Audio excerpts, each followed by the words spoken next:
Hello there, this is Galaxy Television News, our top stories. Nigeria Union of Local Government Employees NULGE accuses state governors of hijacking local government funds for their selfish interest.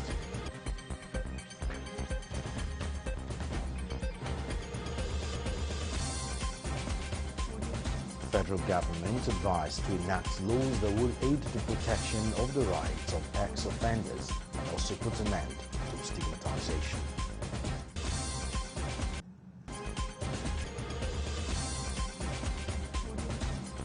And outside Nigeria, Ecuador plans to pardon and commute thousands of sentences in order to free up space in the country's prisons following a deadly riot at the penitentiary. We know details of that and more in just a moment.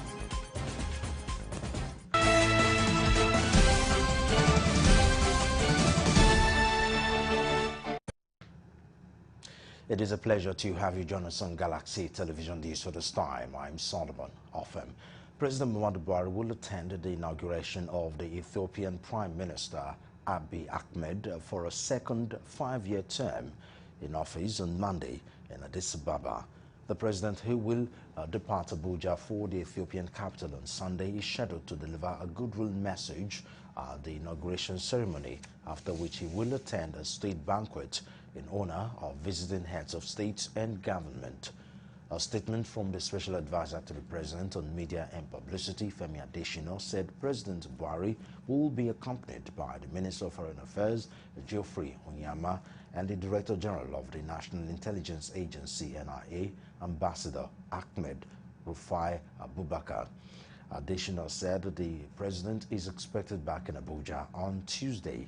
Prime Minister Ahmed secured another term in office following the victory of Ethiopia's governing Prosperity Party in the country's parliamentary election on June 21.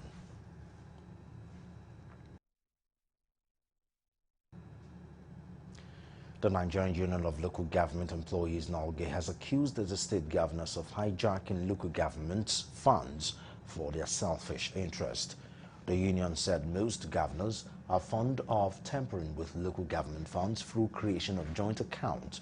NULGE's national president, Olatunji Ambali, made the accusation at a news conference held at the NULGE Secretariat in Akure. He said it is sad that most governors hijack funds meant for local councils. This, he said, is affecting development in the 774 local government areas across Nigeria. He also called for the scrapping of the state electoral commissions in all the states in Nigeria. According to him, the duty of conduct of elections at the council level should be the sole responsibility of the Independent National Electoral Commission. Regrettably, the worst is that federal allocations that are allocated for all the local government in Nigeria has been hijacked, misapplied, misappropriated, and actually siphoned. The creation of State Independent Electoral Commission is no longer useful.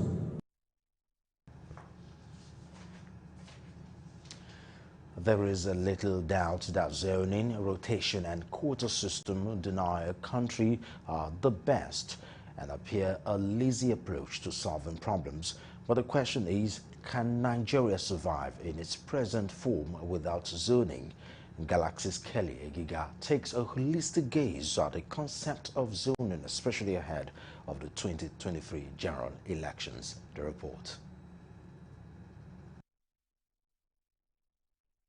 Of zoning is seen as a mechanism of uniting various diverse people and could be traced to the advent of John Rawley's A Theory of Justice in 1971. The concept has continued to spark debate and controversies and dominate headlines in Nigeria's very fragile democracy, especially ahead of the 2023 general elections.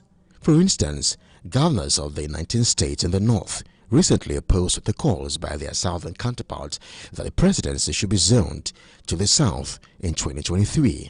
The forum unanimously condemned the statement by the Southern Governors Forum that the presidency must go to the south. The statement is quite contradictory And so, Nigeria's elite have stepped up arguments from all corners over the thorny choice between zoning and meritocracy in selecting where the next president should come from. It is written. It's an unwritten law that power goes to the south. It is not in dispute, it's a done deal. So, for fairness and equity, we have to rotate it. We need to rotate it because we have the best in all parts of this region we're talking about. You don't, the best of Nigeria is not domiciled in a particular region. My pain is that those who are opposing zoning were the same who are propagating it yesterday. Now it's somebody else's turn, they are now opposing it and speaking double speak. But I believe say Northwest, Northeast cannot be zoned to one presidency again because they have finished their terms already. We are waiting for our people in Yoruba to be in the position.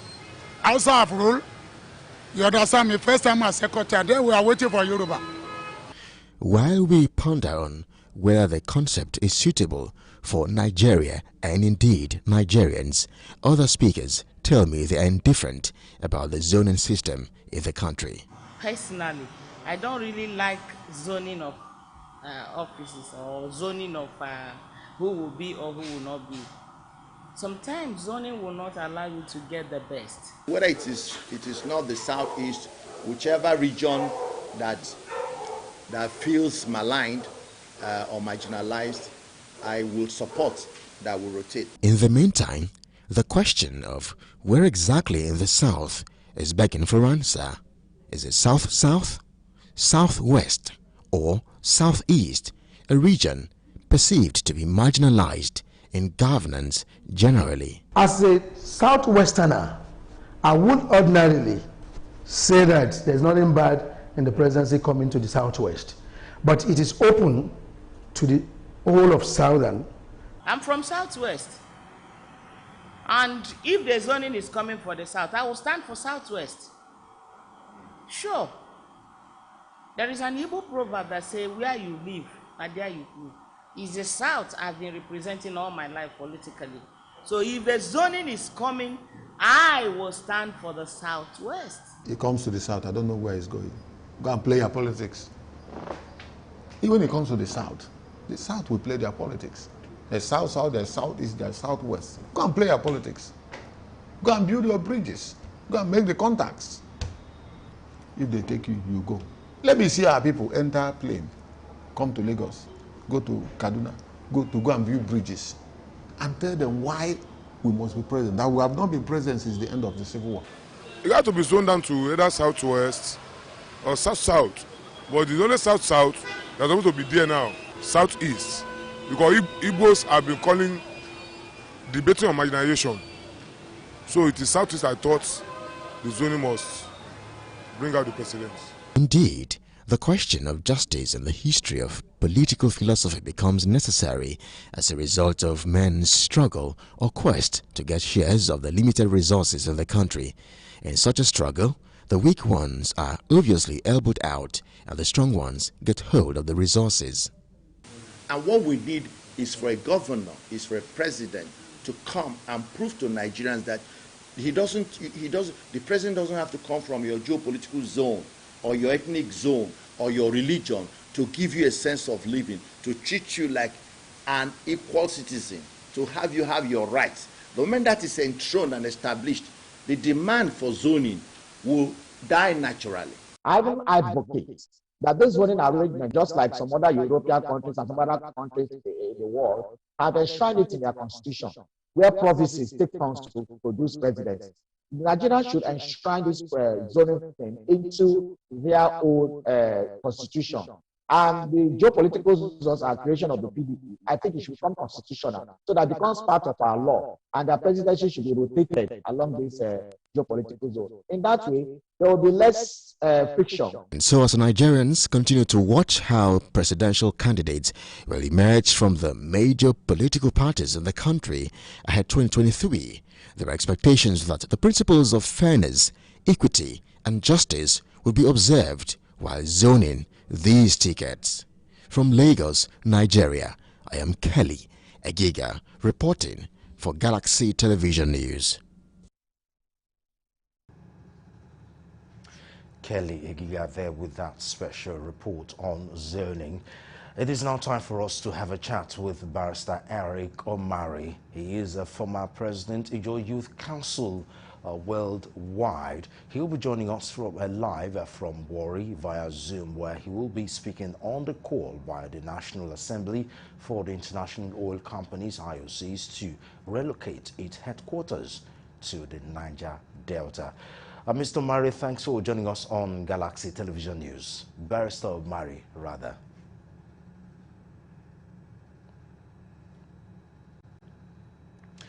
I don't know if you can hear me. Let's go straight to the questions if you can. The Ijaw ethnic nationality have been championing the cause for the International Oil Companies to relocate its headquarters to the Niger Delta, where it operates oil installations. How would you describe the present mood of the people now that the National Assembly has reignited the move? We appear to be having a disconnect with Barrister Eric Omari. Still to come on Galaxy Television News, federal government advised to enact laws that will aid the protection of the right of ex-offenders and put an end to stigmatization. Bring you details of that and more when we return after the break. Stay tuned.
It is good to have you back. This is Galaxy Television News. For more updates on latest news, visit our website, galaxytvonline.com. Subscribe to our YouTube channel, youtube.com/Galaxy TV Nigeria. You can follow and interact with us on our Facebook page, facebook.com/Galaxy TV. Don't forget to follow and tag us on our Instagram page at Official Galaxy TV. You can also avail our eyewitness feature via WhatsApp. If you have breaking news around you, simply share your story by sending short clips or videos of the news on 0818-6666-669. Our social media platforms are user-friendly and can always accommodate your live updates and comments. The federal government has been advised to enact laws that will aid the protection of the right of ex-offenders and also put an end to stigmatization of this set of people. This, according to the Prisons Fellowship of Nigeria, will reduce crime to the barest minimum in the society. The chairman of the body in Oyo State, Boyede Festus Sule, at a news conference in Ibadan, stressed the need for Nigerians to change their perspective and attitude towards ex-offenders, calling for an end to stigmatization. He explained that most of the ex-offenders who ventures into another form of crime after being released back into the society mostly do so in order to escape the emotional torture and neglect they are subjected to by family members and the society. We need to change our conversation. The mentality has been there. And people feel that well, we should continue and we shouldn't continue. The other aspect is this. Yes, there is no law, but the level at which an individual is remorseful dictates what they now give to them as amnesty. Now, if there are people of lower classes put in the same place whether lovely or unlovely, they might not be able to buy for the same position. So the level of remorsefulness dictates what will now happen, especially when it comes to the issue of amnesty. Other speakers at the meeting explained that the campaign was put up to sensitize members of the public on the need to help ex-offenders unlock the second prison which they face in the real world. There is nothing we can achieve in terms of policy change, in terms of effective implementation of projects without the media. We want our people to stop stigmatization of excellence. It has to be a deliberate effort on our part. And so please, we also want to implore you that you join us in this, in this campaign, as you put it in your messages, as you, during your program. Please always remember to put a message somewhere, so that we do not have all of the efforts of rehabilitating them go to waste. Is the beginning, the start of changing people's attitudes towards. Now, for instance, in PLN, we don't call them inmates or ex-inmates. That's where we start. We call them ex-offenders. We start from the name. The name you give them affects their psyche. That's number one. Number two, we try to show them love. Every human being needs to be loved. We are born to be loved. Even our Creator loved us. The need for effective collaboration between community leaders and local police officers have been stressed to ensure that local communities are effectively an extension of the police. The national life patron of the Police Community Relations Committee and the OC of Egbaland, Olabode Mustafa, made this known in his lecture titled Midwifing the Police of Our Dreams in a Democratic Setting, the send-forth celebration of CP Edward Ajogun retired in Abeokuta, the state capital. He noted that the relationship between the police and the public have been extremely strained. On his part, the Ogun State PCRC chairman Samson Kukwola said the event became imperative towards celebrating a seasoned crime buster who gave kidnappers a run for their lives during his time as Commissioner of Police in Ogun State. Midwifing the police of our dreams in our current democratic setting must necessarily involve collaboration between community leaders and local officers who have the backing and authority of their superior officers to ensure that local communities are effectively an extension of the police. In other words, midwifing the police of our dreams begins with us, and we must inevitably possess the following qualities for someone to succeed in the onerous task. I thank God for you to be retiring by this period, because what all of us used to pray for is to leave this service when you are still very useful to yourself. This program is put together for two main reasons. The first reason is to celebrate a man who has excelled professionally, a man who is a community police par excellence.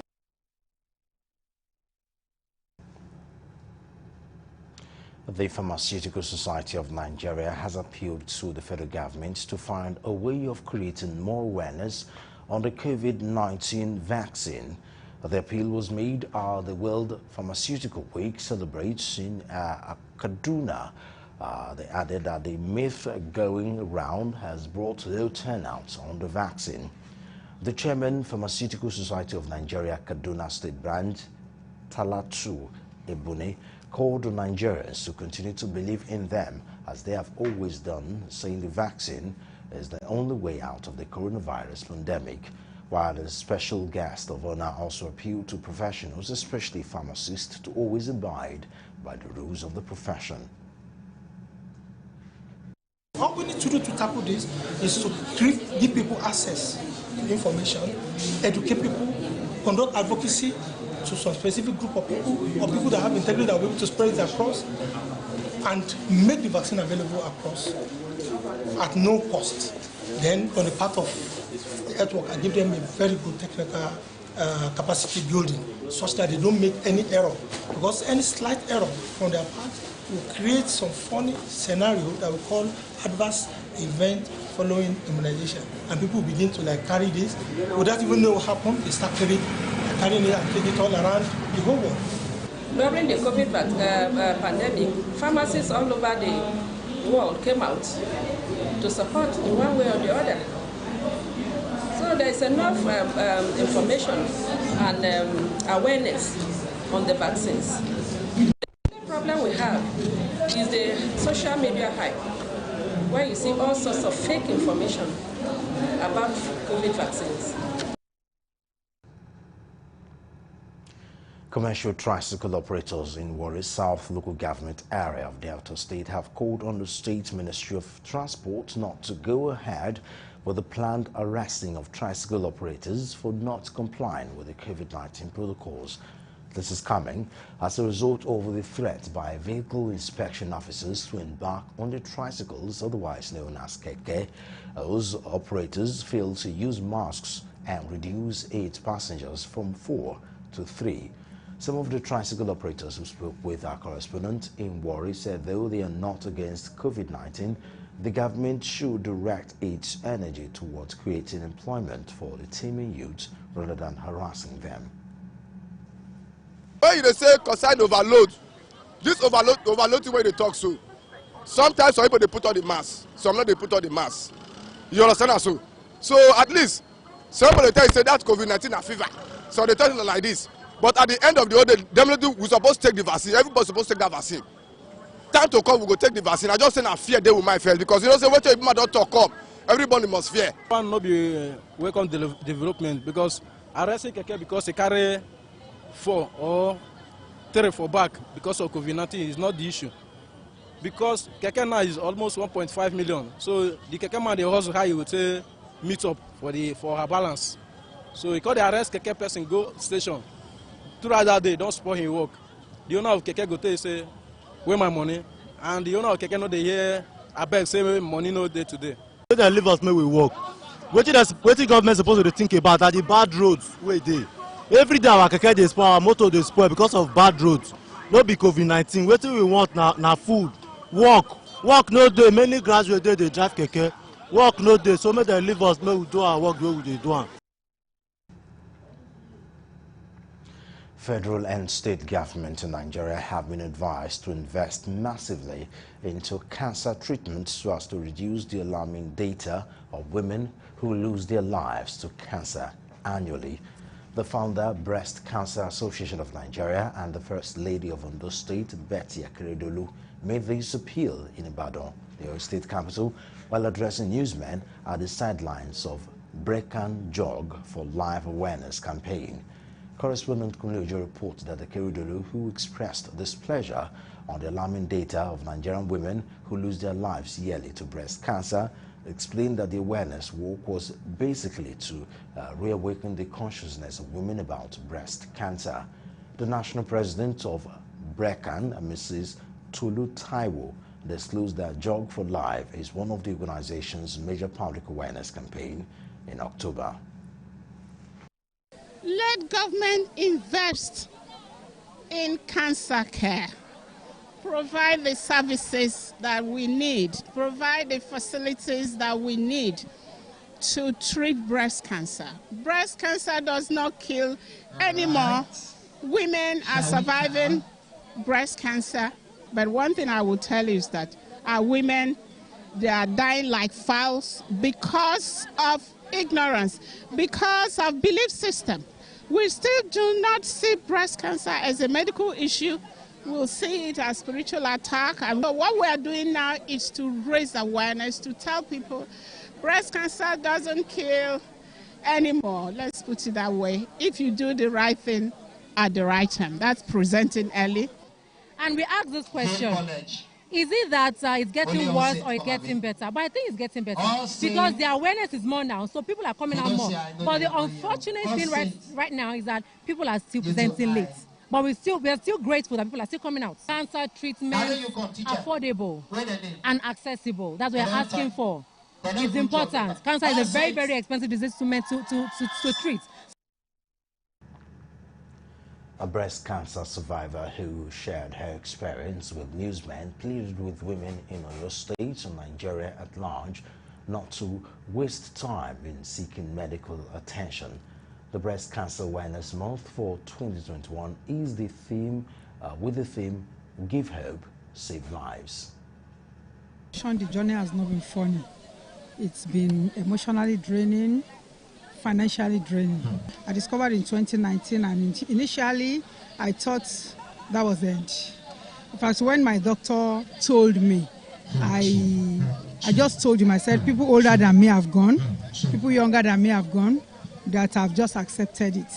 But along the line, when I started the treatment with the help of God and with the help of people around me, it has been wonderful. And I give God the glory. I went through the surgery, I went through chemotherapy, I went through radiotherapy. I just concluded radiotherapy, and God has been wonderful. Following the influx of motorcycles into Ogun State, the government has said that the move to register the motorbikes is to curb crime and criminality in the state. It will record that the police command and 3 unions in charge of motorcyclist operations in the state at a meeting agreed to set up the Commercial Motorcycle Riders Identification Scheme, COMORIS, to sanitize the sector. The government, however, slated October 1st as the day of enforcement of the directive. Speaking to newsmen in Abeokuta, the Senior Special Assistant to Governor Dakwa Abiodun on Inter-Ethnic Affairs, Hadi Sani, said motorcyclist operation has posed lots of threats to the nation's architects, hence the need to sanitize the business. My message to my brothers and sisters from northern part of the country, which are direct bike riders, is for us all to adhere to this development in terms of sanitizing this bike riding. And it's not even a new philosophy to them. This law is even lenient to them. In some part of the country in the north, it is banned totally. States like Kaduna, like Zamfara, like Sokoto.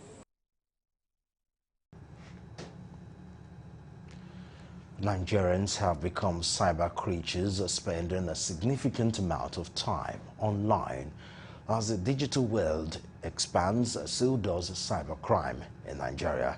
With more than 120 million internet users in Nigeria, the country's anti-corruption agency, the Economic and Financial Crimes Commission, EFCC, is faced with an uphill struggle to contain an epidemic of cybercrime. In this report, Tife Tanimomo examines the unending trend of cybercrime in Nigeria. Cybercrime, known as Yahoo Yahoo in Nigeria, is one of the most common forms of international crime, with damage from the activity expected to cost the global economy $10.5 trillion a year by 2025, according to its Cybersecurity Ventures, a company that provides research into the evolving threat. Until recently, the perception of cybercrime in Nigeria was one of scammers targeting people outside the country's borders, such as the infamous 419 scam. The 419 scams, also called advanced fee fraud, are still common, that the FBI carries a warning on its official website cautioning against responding to a letter or email from Nigeria asking you to send personal or banking information. In recent years, an increasing number of Nigerians have fallen victim to this kind of fraud. In 2018, commercial banks in Nigeria lost a cumulative 15 billion naira, that's $39 million, to electronic fraud and cybercrime, a 537% increase on the 2.37 billion naira loss the previous year, according to the Nigeria Economic Fraud Forum. The EFCC's chairman, Abdurrashid Bawa, said this year His organization had arrested more than 400 young Nigerians for internet-related fraud in the first 3 months of 2021.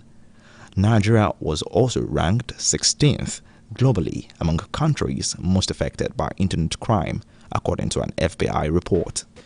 The necessity to combat this seemingly uncontrollable phenomena gave rise to cyber laws in Nigeria. The Cyber Crimes Prohibition and Prevention Act 2015 has a significant impact on cyber law in Nigeria. This act creates a comprehensive legal, regulatory, and institutional framework in Nigeria to prohibit, prevent, detect, prosecute, and punish cyber criminals. However, it has been reported that cyber criminals use hotels as abodes, hence putting the said hotels on the spotlight for sting operations by the Nigerian Anti-Corruption Agency (EFCC). Hoteliers have complained about the approach used by the Commission, saying it disrupts business activities as well as encroaches on the customers' privacy.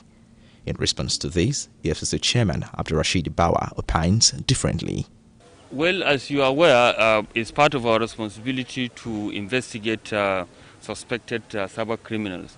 All those sting operations that we carried out came as a result of serious surveillance activities, as well as intelligence and information gathered before we go for all of that. In Lagos here alone, from January to now, we have carried out sting operations in several locations. I think we have carried out more than 15 such sting operations. And if only 1 or 2 individuals is complaining out of thousands of people that we have arrested, I think we should have a pass mark on that, not that people should be parading to the effect that we are doing the wrong thing. I think we are doing the right thing. An increasing number of Nigerian youths continue to face economic uncertainty and social exclusion, forcing the majority of them into gambling and crimes, while the rest languish in penury and deprivation. Whereas the number of youths entering the labor market yearly, earlier estimated at 1.8 million, the last labor market survey of the National Bureau of Statistics, NBS, puts the number of unemployed youths defined by 15 to 35 years in Nigeria at 12.2 million, or 45.3%. Simply put, almost 1 out of every 2 young Nigerians who are capable, willing, and offered themselves for jobs are unengaged. Legal practitioners urge government at all levels to address the root cause of the matter with a view of providing solutions ahead of unforeseen problems. The first pursuit of humans is survival. Howsoever that survival is attained, survival is paramount in the life of every natural human being. So men want to resort to any means to survive. But however, that is not to justify going into crime. That is not.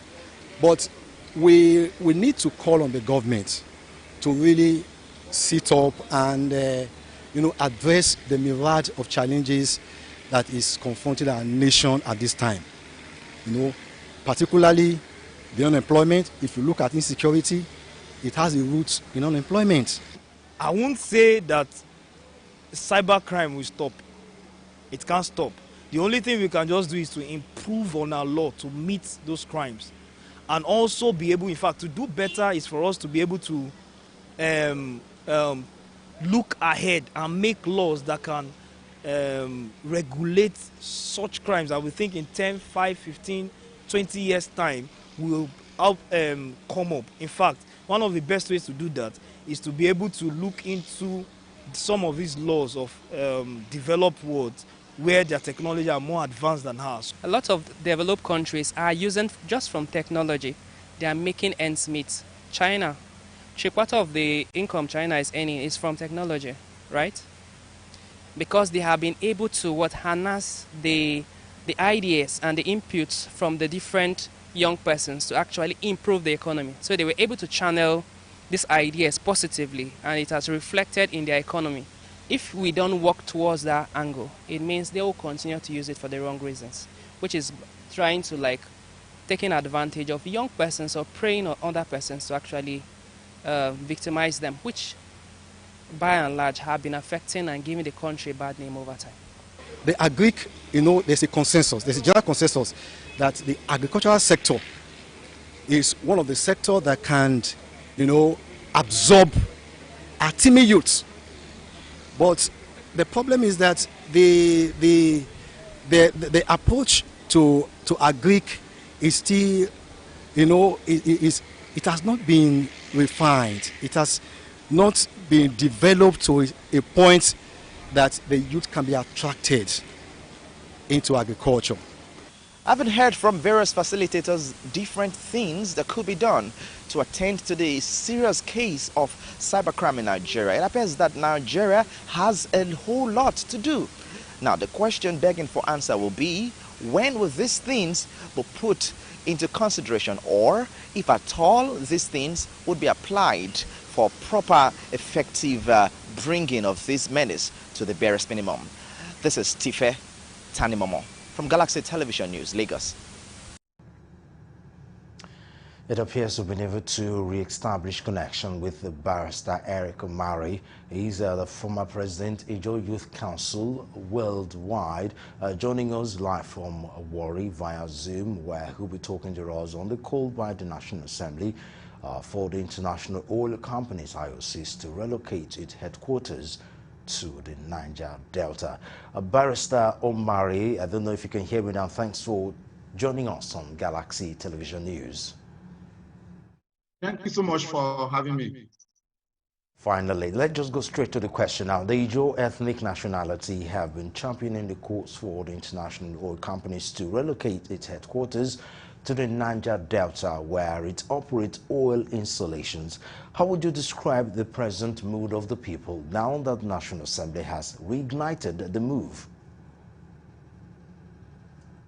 Well, first and foremost, the news of the National Assembly, that is the Senate, passing a resolution calling on oil companies to relocate their headquarters from Lagos or Abuja, as the case may be, to the Niger Delta region. It's a sharing news. Most importantly, because the motion from the names that sponsored it is a bipartisan one, cut across political parties and geographical zones.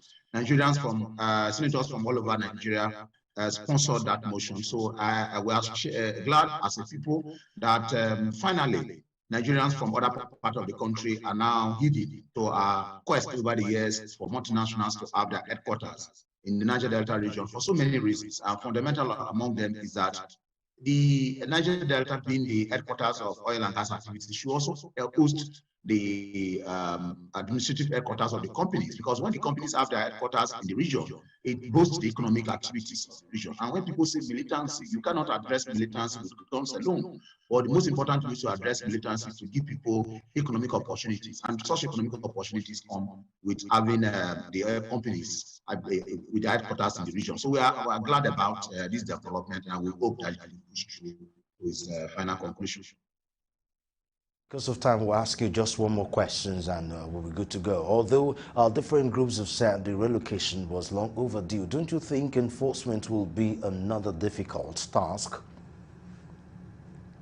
Yeah, I think the way to go about it, using the Petroleum Industry Act as a basis, is to have one of the upstream regulatory agency, which is in charge of oil exploration, have it the headquarters in the Niger Delta region, with people, organizations like NAPIMS in the Niger Delta region. Once you have those agencies in the region, multinational companies will naturally have their headquarters in the region, because part of the reason why you have the multinational companies having their headquarters in Lagos and Abuja is because the regulatory agencies, where they get approval from their JV partners, that is joint venture partners, are in Lagos or Abuja. But once those joint venture partners, especially in the present dispensation, the upstream regulatory agency, which will also have NAPIMS under it in the Niger Delta region, implementation will not be a big problem. And in any case, it doesn't require a lot to have the headquarters of multinationals in the region. All that is required is political will of the federal government, and that can be done. Awesome. Thank you so much for your time, Barrister Eric Omari. It's a pleasure talking to you. A pleasure. Thank you, Father. Barrister Eric Omari is the former president, Ijaw Youth Council, IYC, worldwide. Moving on, a Kaduna-based legal practitioner, Barrister Chris Nolly, has called for unity and peace as Nigeria celebrates its 61st birthday. Nolly, who admitted that Nigeria is not yet where it ought to be, however, said the country is moving in the right direction. Chris Nolly charged the leaders in the country to put the interests of the masses first. He added that Nigeria must imbibe the virtues of its founding fathers, saying when this is done, the country will be better for it. We want to bring people into ethnicity, that you are from this tribe, don't go and look at this person, don't join this person, don't be part of this person because of religion, because of tribe. Some people even go and use religions, some people to fight, to create problem. They will be at the back and then they will be financing some of these things that is not part of democracy and all that, just because of personal interest. Now again, one of the things again is that in this country we need unity, we need peace. He added that there was need for an Igbo person to become the president of the country come 2023, which will also serve as a unifying factor. Political parties nominate the normal person to be there, and then we'll also support them to see how they can come. I believe that once that is done, a new development will come, because based on the issue, our people, the way we look at things, the way we do things, the way we see the development of this country, the way we see the unity of this country, is not enough. Some people feel because they are not handled the proper way, they now begin to say we want to come out of this country. That is not proper. It is now time for us to join our international desk for more news.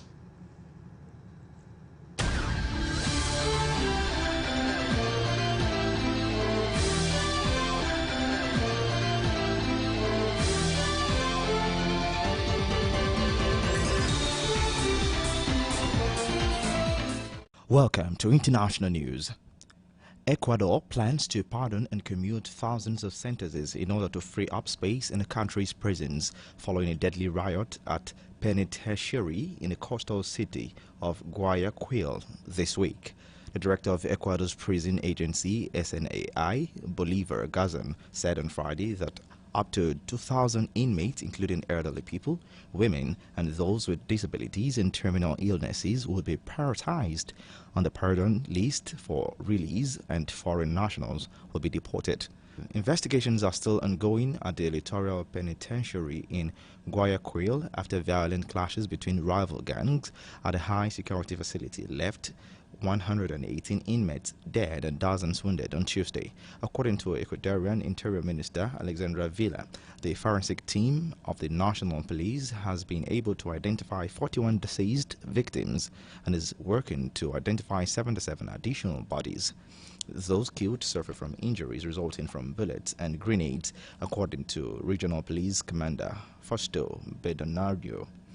During the investigation into the massacre, authorities seized guns, ammunition, 25 bladed weapons, and 3 explosive devices, various drugs, according to SNIA. A video released by Ecuador police on Thursday captured security personnel retrieving some of the items from what appears to be one of the prison cells. The clip showed handguns wrapped in plastic, various knives, cell phones, packages of ammunition, and different packages of drugs. A major crackdown in western Libya has resulted in the detention of 4,000 migrants, including hundreds of women and children, according to officials. The raids took place on Friday in the western town of Gargaresh as part of what authorities described as a security campaign against undocumented migration and drug trafficking. The Interior Ministry, which led the crackdown, made no mention of any trafficker or smuggler being arrested. Officials said on Friday that 500 undocumented migrants have been detained, but on Saturday reported that number had reached 4,000. Gargaresh, a known hub for migrants and refugees, is about 12 kilometers, that's 7.5 miles west of Libyan capital, Tripoli. The town has seen several waves of raids on migrants over the years, but the latest one was described by activists as the fiercest so far. We're hearing that more than 500 migrants, including women and children, have been rounded up, arbitrarily detained, and are at risk of abuse and ill treatment, said Dax Roque, Libya's director of the Norwegian Refugees Council, in a statement on Friday. Migrants and refugees in Libya, particularly those without legal residence in the country, are often at risk of arbitrary detention, torture, sexual violence and extortion rampant in Libyan detention centers, the statement added. Pictures posted by the Interior Ministry showed dozens of migrants sitting with handcuffed behind and being taken away in vehicles. Taiwan says dozens of Chinese military jets have flown into its air defense zone in the last 2 days, the largest incursion by Beijing to date. Taiwan's defense ministry said 38 planes, including near-capable bombers, entered the area in 2 waves on Friday. A further 20 planes flew through Saturday, the ministry said. China sees Democratic Taiwan as a breakaway province, but Taiwan sees itself as a sovereign state. Taiwan has been complaining for more than a year about repeated missions by China's Air Force near the island. China has wantonly engaged in military aggression, damaging regional peace, Taiwan Premier Su Tseng-chang told reporters on Saturday. The government in Beijing, which is marking 72 years since the founding of the People's Republic of China, has so far made no public comment, but it has previously said such flights were to protect its sovereignty and also targeted collusion between Taiwan and the U.S. In a statement on Friday, Taiwan's defense ministry said 25 People's Liberation Army PLA planes entered the southwestern part of the Air Defense Identification Zone ADIS during daylight hours, flying near the Pratas Island atoll. An Air Defense Identification Zone is an area outside of a country's territory and national airspace, but where foreign aircraft are still identified, monitored, and controlled in the interest of national security. It is self-declared and technically remains international airspace. This was followed by a second wave of 13 Chinese aircraft in the same area on Friday evening. And to wrap things off from the international scene, Philippine President Rodrigo Duterte says he is retiring from politics and will not stand in elections next year. The 76-year-old leader said last month that he would run for vice presidency come 2022. The country's constitution only permits presidents to serve a single 6-year term, but he now says he will withdraw as the overwhelming sentiment of the Filipinos is that "I am not qualified," he said. The move comes amid speculation that his daughter could run for president. Mr. Duterte, a controversial strongman figure, came to power in 2016 promising to reduce crime and fix the country's drug crisis. But critics say that during his 5 years in power, Duterte has encouraged police to carry out thousands of extrajudicial killings of suspects in what is called his war on drugs. Duterte's daughter, Sara Duterte Carpio, who is currently mayor of the southern city of Davao, has given mixed messages about running for high office. Last month, Duterte Carpio said she would not join the race because she and her father had agreed that only one of them would stand in the election next May. However, she has led every opinion poll conducted this year. Mr. Duterte announced his surprise retirement at a venue in Manila, where he was expected to register his candidacy. He said standing for the vice presidency will be a violation of the Constitution to circumvent the law, the spirit of the Constitution. His spokesman, Harry Roque, however, did not entirely rule out a political role for Mr. Duterte in the future. And that's it from the international scene at this time.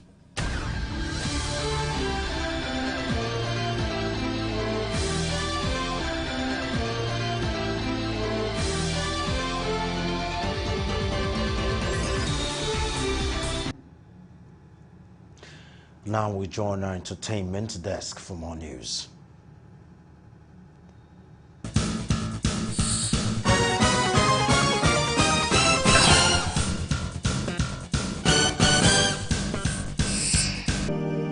Welcome to Entertainment News.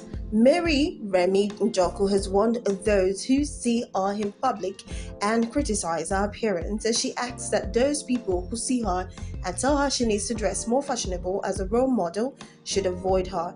She warned that she would not keep silent when next someone sees her and gives unsolicited advice about her appearance. She further stated that she has more important things than fashion to worry about. Meanwhile, Big Brother Naija finalist White Money is known to drop golden nuggets in the house, and this time he has words of wisdom for Angel. In a video cited on Instagram, the young man pointed out the importance of love to Angel and explained why she has to unlearn new things she taught herself. White Money capitalized on the fact that Angel did not have parental love, which made her teach herself the things she does as a young adult. The young man noted that she needs love more than anyone in the house, even though she's smart, beautiful, and intelligent. He noted that Angel teaching herself how to live life does not mean that she does not need to learn new things and let bad habits go. According to White Money, he decided to advise his fellow finalist because she did not come from a place of love, and whoever she allows to love her doesn't have to be romantic. Meanwhile, reality star Mercy Ike has announced a brand new self-themed reality show, Mercy What Next? Coming to the screen this October. Ike unveiled the new series, which will be her second since winning Big Brother Naija alongside news of her 28th birthday. Premiering exclusively on cable channels, Mercy What's Next is set to let fans in on the reality star's life post-breaking out from Big Brother Naija. Recall that shortly after winning the series, Ike unveiled the reality show alongside her ex-boyfriend Ike. The show tagged Mercy and Ike explored the estranged couple's life after meeting on the show, including dealing with family and their newly found fame. Finally, on entertainment news, Hollywood actress Scarlett Johansson has ended her lawsuit against Disney. In July, the actress filed a lawsuit against Disney, alleging the production company breached her contract by releasing Black Widow, a Marvel film starring the actress, on streaming app. Disney Plus on the same day it will release in theater. The suit alleged that putting Black Widow on Disney Plus reduced Johansson's financial stake in the film because she had agreed that her salary would be based in large part on the film box office haul. And Disney resolved their dispute in a statement on Thursday, which she said that she was happy to have resolved their differences. The terms of agreement was not disclosed. Alan Bergman, chairman of Disney Studios Content, said that Disney appreciates Johanson's contribution to the Marvel Cinematic Universe and look forward to working together on a number of upcoming projects, including Disney's Tower of Terror. And that'll be all on entertainment news.